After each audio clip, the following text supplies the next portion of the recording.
ഇപ്പോൾ ഞങ്ങൾ ബോഡി പാർട്ടായി. ഇനി താഴോട്ടുള്ള സ്കേർട്ടിൻ്റെ പാർട്ടാണ്. ഇതെടുക്കാം. ഇത് മെയിൻ പീസാണ്. ഞാൻ പുറത്തേക്ക് ഞങ്ങൾ പുറത്ത് കാണുന്നത് ലൈനിങ് അല്ല, മെയിൻ പീസാണ്. ഈ പീസിലേക്ക് ഞാൻ 4 ഫോൾഡ് ഉണ്ട്. ഇതിൽ 4 ഫോൾഡ് ആക്കിയിട്ടുണ്ട്. ഒരു പീസിന് 4 പീസുണ്ട്. ഇതുപോലെ 4 പീസിൻ്റെ 4 ഫോൾഡാക്കി എടുത്തു. സെയിം ഞങ്ങൾ എപ്പോൾ എടുക്കുന്ന പോലെ ഇത് ഞാൻ എന്നോട് ഉള്ള പീസായിരുന്നു ആയതുകൊണ്ടിട്ട് ഞാൻ ഇത് 2 പീസ് വേറെ വേറെ ഉണ്ട്. ഇതുപോലെ വേറെ വേറെ ഉണ്ട്. ഇങ്ങനെ കട്ടായിട്ടുള്ള പീസാണ്. ഞാൻ അതിനെ 2 പീസിനെ ഇതുപോലെ എടുത്തു. ഇനി 2 പീസ് ഇതിലുണ്ട് ഓൾറെഡി. അപ്പോൾ ഇതിനെ ഇനി ഫോൾഡ് ചെയ്യാം. മടക്കിയിട്ട് ഇതിൻ്റെ ലെങ്ത്ത് എത്രയുണ്ട് അത്രയാണ് മടക്കിയിട്ട്, വിഡ്ത്ത് എത്രയുണ്ട് നോക്കി അത്രയാണ് മടക്കിയിട്ട് ഞങ്ങൾ നമ്മുടെ കട്ടിങ് ചെയ്യുന്ന ഈ ഫസ്റ്റ് കട്ട് ചെയ്ത് വെച്ചിട്ടുണ്ടല്ലേ, ഇതിനെ ഞങ്ങൾ ഇവിടെ വെച്ചിട്ട് ഇതിൻ്റെ മുകളിൽ വെക്കണം.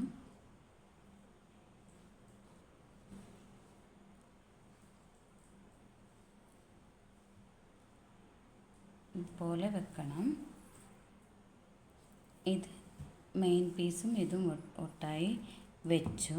ഇനി വെച്ച പിന്നെ ഈ ഒരു കാര്യം പറയാനുണ്ട്. എല്ലാവരും ഇത് എപ്പോഴും ഏത് ഡ്രസ്സ് അറിഞ്ഞവർക്കും അറിയാത്തവർക്കും വേണ്ടിയിട്ട് ഞാനിത് പറയാം. രണ്ടും ശ്രദ്ധിക്കണം.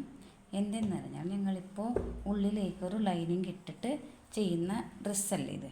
അപ്പോൾ ഉള്ളിലുള്ള പീസിനേക്കാൾ പുറത്ത് ഞങ്ങൾ മെയിൻ പീസ് ഉണ്ടല്ലേ, ഈ പീസ്, ഇതിനെ ഒരു 1 ഇഞ്ചാണെങ്കിലും 1/2 ഇഞ്ചാണെങ്കിലും എടുക്കണം, എക്സ്ട്രാ എടുക്കണം. പിന്നെ ഇത് ഉള്ളിൽ കാണാനല്ലേ, ഇത് രണ്ടും ഒന്നായി കട്ട് ചെയ്താൽ സെയിം ആയിട്ട് കാണും. അപ്പോൾ ഒരു 1/2 ഇഞ്ചാണെങ്കിലും ഇത് ലെങ്ത്ത് കൂടിയിട്ട് വേണം. ഞങ്ങളിതിലേക്ക് 1/2 ഇഞ്ച് ലെങ്ത്തിൽ എക്സ്ട്രാ കൊടുക്കും. ഇതിലേക്ക് 1/2 ഇഞ്ച് മാർക്ക് ചെയ്ത് ഞങ്ങൾ ഇതിലേക്ക് കട്ട് ചെയ്യാം. 1/2 ഇഞ്ച് മാർക്ക് ചെയ്തു ലൈൻസ് ഇട്ട് പിന്നെ കട്ട് ചെയ്തെടുക്കാം.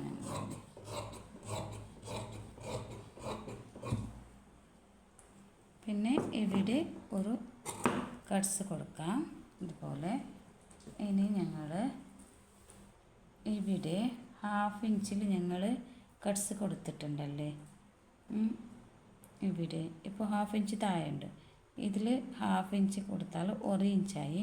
ഈ 1 ഇഞ്ചിൽ ഞങ്ങളൊരു ഇതിലേക്കൊരു കട്ട്സ് കൊടുക്കാം. ഇതുപോലെ കട്ട് കൊടുക്കാം.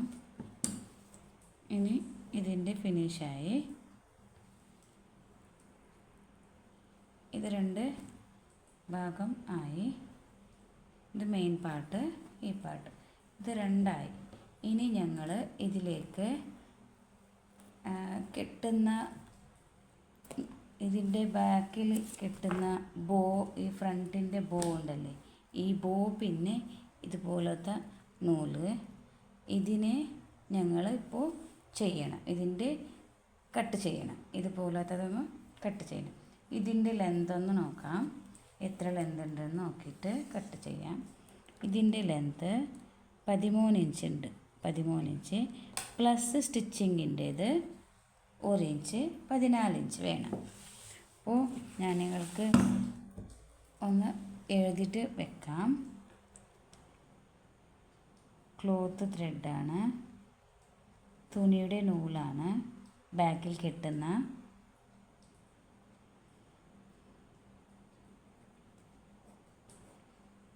ഞങ്ങൾ നമ്മുടെ 2 മന്ത് ക്ലാസ്സിൽ ക്ലിയറായിട്ട് നിങ്ങൾക്ക് മലയാളത്തിൽ തന്നെ ക്ലിയറായിട്ട് എക്സ്പ്ലെയിൻ ചെയ്യാം. ക്ലിയറായിട്ട് ഞങ്ങൾക്ക് റൈറ്റപ്പിൽ അയച്ചു തരാം. അറിയാത്തവർക്ക് വേണ്ടിയിട്ട് ചില ആൾക്കാർക്ക് മനസ്സിലാവില്ല. എനിക്കും കുറച്ച് ടഫാവും മലയാളം, കുറച്ച് ഡിഫറെൻ്റായിട്ട് വരും. അപ്പോൾ അതിനെ ഞാൻ റൈറ്റപ്പിലും അറിയാത്തവർക്ക് വേണ്ടിയിട്ട് റൈറ്റപ്പിലും ഞാൻ മലയാളം തരാം, എഴുതിയിട്ട് അയക്കാം. മലയാളത്തിൽ റൈറ്റപ്പായിട്ട് ഞാൻ അയക്കാം. വിഷമിക്കണ്ട, ഞങ്ങൾക്ക് മനസ്സിലാവില്ല. എന്തെങ്കിലും കുഴപ്പമുണ്ടെങ്കിൽ നിങ്ങൾ പറഞ്ഞാൽ ഞാൻ എങ്ങനെയെങ്കിലും നിങ്ങൾക്ക് മനസ്സിലാവുന്ന പോലെ മലയാളത്തിൽ ക്ലിയറായിട്ട് എക്സ്പ്ലെയിൻ ചെയ്ത് തരാം. ഓക്കെ. ഇനി ഇത് ക്ലോത്ത് ത്രെഡാണ്.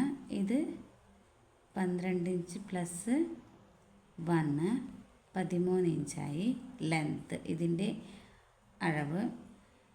പിന്നെ 1 ഇഞ്ച് അതെ 2 ഇഞ്ച് 1 പ്ലസ് 1 2 ഇഞ്ച് 2 ഇഞ്ച് ഇതിൻ്റെ വിടുത്താണ്.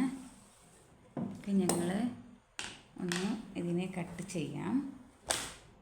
അപ്പോൾ എൻ്റെ അടുത്തുണ്ട് ഇതിന്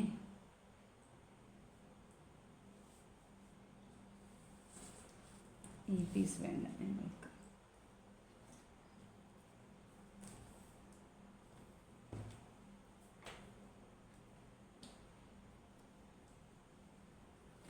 ഇതേ പീസ് എടുക്കാം, ഇതെടുത്തു. ഇനി ഇതിനെ ഇതുപോലെ ഫോൾഡ് ചെയ്യണം. 4 ഫോൾഡായി. ഇതിൽ 2 പീസ് 4ആയി.